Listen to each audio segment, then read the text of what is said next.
الذين ينفقون أموالهم بالليل والنهار سرا وعلانية فلهم أجرهم عند ربهم ولا خوف عليهم ولا هم يحزنون. وإن الكريم صلى الله عليه وسلم لأصحاب السفر دفاع لجندي غربوكو حضرت عبد الرحمن بن عوف رضي الله تعالى عنه فورازي 3000 روپۍ ورته راوړې. حضرت علي رضي الله تعالى عنه په شپه کې 80 کاسې خرما ورته راوړې. الله دې دواړو صفات وکړه. څوک چې د خدای د رضا لپاره مال ورکوي په شپه کې که په ورځ کې پټې که ښکاره اجر دې الله سره ده، الله به اجر ورکوي. او بل طرف ته تنبیه ده په دې چې سړی دې د حاجت وخت ګوري. موږ بعضې عام مسلمانانو غریبانانو بیا دا اورېدلي دي چې په روژه کې ثواب ډېر ده.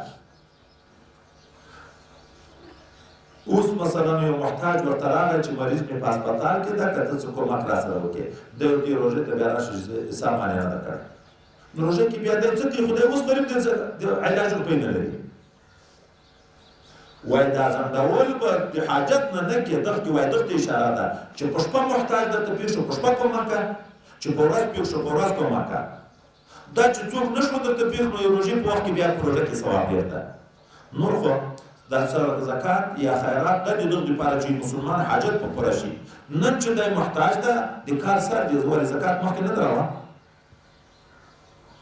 خو ویلې که دا چې خو نه ده چې دغه بیا په زکات کې حسابېږي نه. شپږ میاشتې د تا حساب ورته پاتې روژې ته، اوس محتاج درته ودرېد ورکړه زکات، درته ویلې که چې دومره زکات مې پرې کړی. روژې وخت راغی حساب وکړه چې څومره دې پرېږده چې پاتې دغه به یې وروسته پرېږده.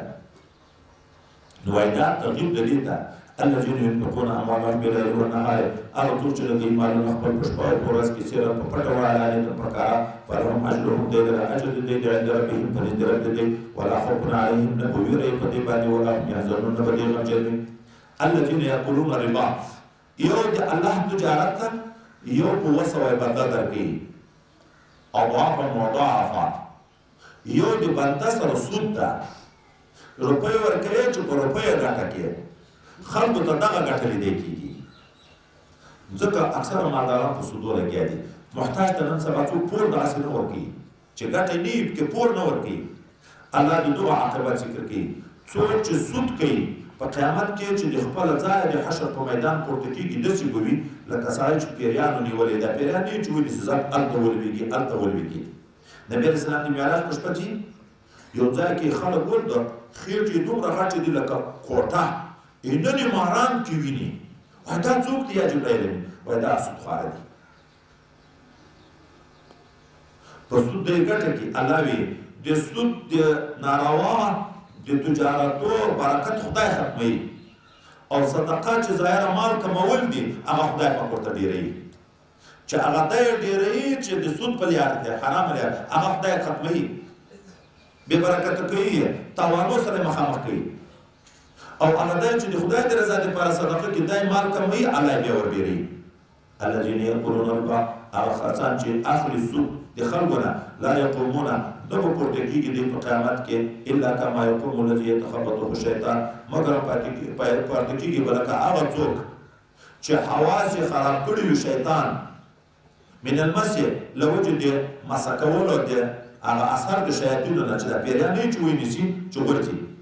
ذلك بانهم دا ځکه چې دوی چې دي قالوا انما البيع بشک بیع مثل ربا په مثل د ربا دا یعنې مشابهه خو حال مشهور وي ربا خو دا حلاله خو بیع هم داسې ده لکه ربا او حال ده. واحل الله البيع خدای تجارت روا کړی ده وحرم ربا او سود یې ناروا کړی. اوس نو مخکې سود و چې کله دا آیات نازل شو خو سود حرمت راغی نبي علیه السلام یې چې سود به نه ورکړي. الله آیات نازل کو چا چې د سود خبره نه خبر شو پرېږدی په تېرې ګناه یې خدای نه نیسي ځکه مخکې ګناه نه وه. ګورې د احکام خو پرونه موږ ویلې سوکه سوکه نازل شوي تر ډېره وخته شراب چې کله روا و که نه په روا چې کله یې خدای نیسي. اوس چې په ګناه خبر شو چې ناروا ده چې چکې بیا ناروا ده نو مخکې باندې خدای نه نیسي په آینده به یې نه کوي. اوس تا روپۍ ورکړي دي په سود چې په میاشت کې به ماته مثلا په زرو کې 100 روپۍ ګټه راکوي. حکم د آیات نازل شو نو اوس هغه خپلې روپۍ به تر اخلي که نه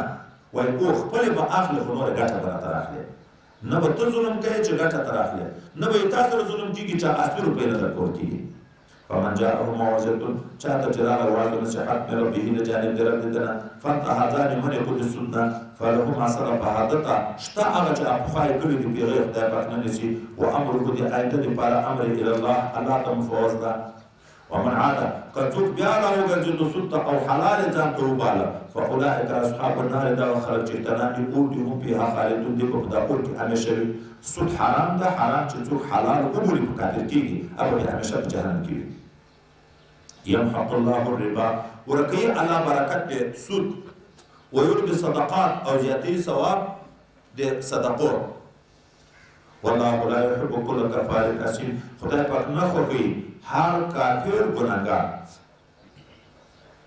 د سود برکت ورکیږي د صدقې زیاتېږي کتاب کې واجب مثال ورکړی وایي د حلال دنیا مثال د میږې ده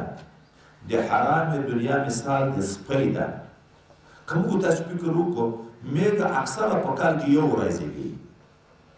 او سپی په کال کې کم از کم 5 شپږ زیږي خو په رمو خلک آباد دي حلالول دي کسابي دي خرڅول دي قربانیانې دي ټولې په میږه کېږي خو میږې نه ختمېږي اما په کلي کې 15 سپی لنګې شي چې څو وخت بعد کېږي په کلي کې بیا سپی نه پیدا کېږي دا درته مردار شوی دا درته مردار شوی دا درته مردار شوی وایي دا حرام مال داسې بې برکت وي لکه سپی پیداوار یې ډېر ده خو اثر یې نشته اوس په دغه ټول علاقه کې د سپیو ډله چارېدلې ده چې ډېر سره یو ځای شي کله کله 3 4 یا 15 اما په میږو رمې ګرځي او ټوله دنیا یې حلالوي والله لا يحب كل كفار اثيم خدای پاک نه خوښوي هر کافر او ګناهګار ان الذين امنوا وعملوا الصالحات بشکره کسان چې ایمان راوړل او نیک کارونه کوي واقاموا الصلاه سم ادا کوي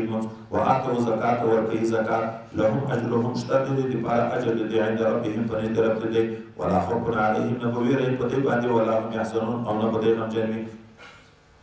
یا ایها الذين امنوا اتقوا الله یا کسان چې تاسو ایمان راوړل ویریږئ دي الله تعالی نه وذروا ما بقي من الربا پرېږدئ هغه پاتې سود نور سود مه کوئ ان كنتم مؤمنین که یې مؤمنین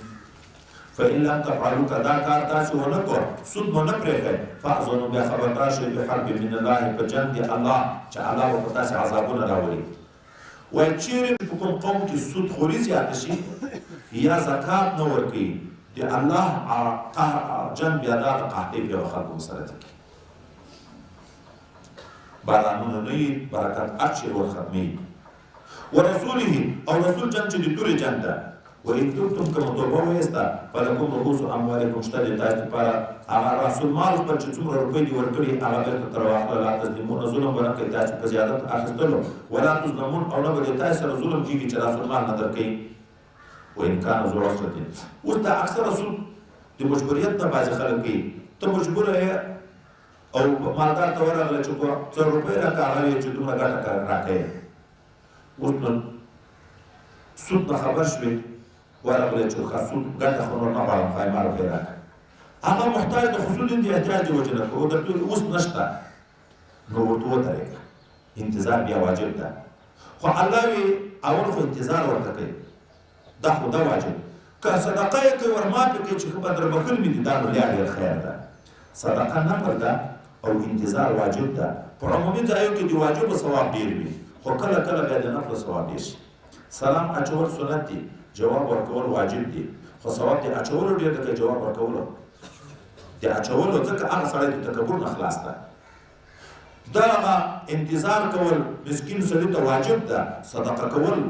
سنت ده نفلي عمل ده خو ثواب دې دغه زیات ده وإن كان ذو عسرة که دا پوره وړی خاوند د ناګاري و فنظرة إلى میسرة بې انتظار ده تر وخت د پیدایښت د دې پراخي باندې وان تصدقوا دا چې ته شی ورصدقه کوئ ټول یا کم خیر دا خیر د لکم د تاسو لپاره ان کنتم تعلمون که تاسو علم لرئ واتقوا یوما وویرېږئ د عذاب د هغې ورځې نه ترجعون فيه الى الله چې تاسو په هغه ورځ کې وروستل کېږئ الله تعالی ته ثم توفى كل نفس بیا به پوره ورکول کېږي هر نفس ته ما کسبت جزا د هغه عمل چې دی کسب کړی وهم لا یظلمون په دې به ظلم نه وي شوی دا اخرنی آیات ده چې نبی علیه السلام باندې نازل د دغه نه څو شپې بعد بیا نبی علیه السلام د دنیا نه تللی تدبیر د دې ته ټول انسانانو ګورئ ورځ د قیامت را روانه ده دغه ورځې د عذاب نه وډار شئ